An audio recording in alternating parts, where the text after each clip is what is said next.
But we all have to do our parts. We do. We have to take care of ourselves. We have to remember that early detection is the key to survival, right? Early detection, early detection, early detection. Gentlemen, for example, are you aware that virtually all prostate cancers are treatable if they're detected early enough? So please, pick up the phone, make an appointment, get that checkup. Roger, I want you to look at the faces of the men in this room. I see it. They look like deer caught in headlights. Ladies, aren't men just the worst about going to the doctor? I don't know what it is, but they just don't want to go. Hey, you can't blame us. I mean, the doctor calls it a routine physical. We don't consider anything routine that involves rubber gloves. Welcome to our world, right, ladies? That's different. Baby. I tell you what, I have been going to my doctor every 6 months for the past 15 years. I think he's just getting to be a little too casual with those rubber gloves. The last time I walked in, he didn't even say hello. He was just pulling on that rubber glove, and he said, assume the position. And there is nothing worse than a doctor with long fingers and lousy depth perception. And all I ever hear from my doctor anymore is drop your pants. That's all I ever hear. Drop your pants, drop your pants. I tell you the truth, it's just become automatic now. Walk into my doctor's office, I just drop my pants. Oh, by the way, we're going to need a new dentist. Sorry.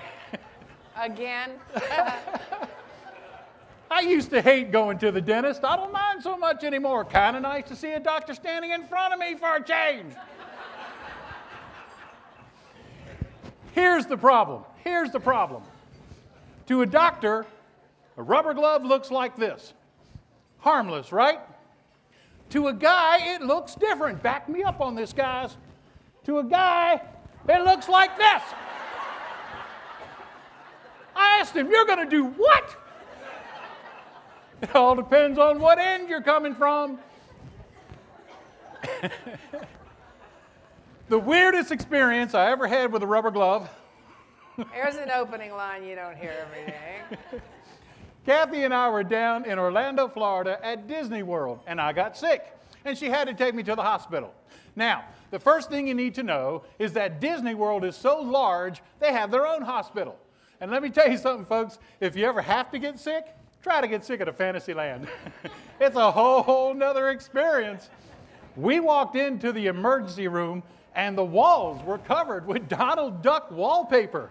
The chairs were life-size replicas of the Seven Dwarfs, and there was Snow White. And look, over in the corner, it's Bambi. You feel better the minute you walk in. Then they took us back to the examining room. I am not making this up, am I? No. The examining room table was a life-size replica of Dumbo, the flying elephant, with a table on its back. How cool is that? And the doctor says, hop up here, and you go, yeah, man, I am on Dumbo. I am flying. After the drug test, the doctor decides that he needs to do one of those rubber glove exams. I am not making this up. This is Disneyland. He's pulling on that rubber glove, and it's a Mickey Mouse rubber glove. I didn't mind that all that much. I was a little worried about those big ears. And then the doctor added insult to injury. He said, this isn't going to hurt, but you might feel a little goofy.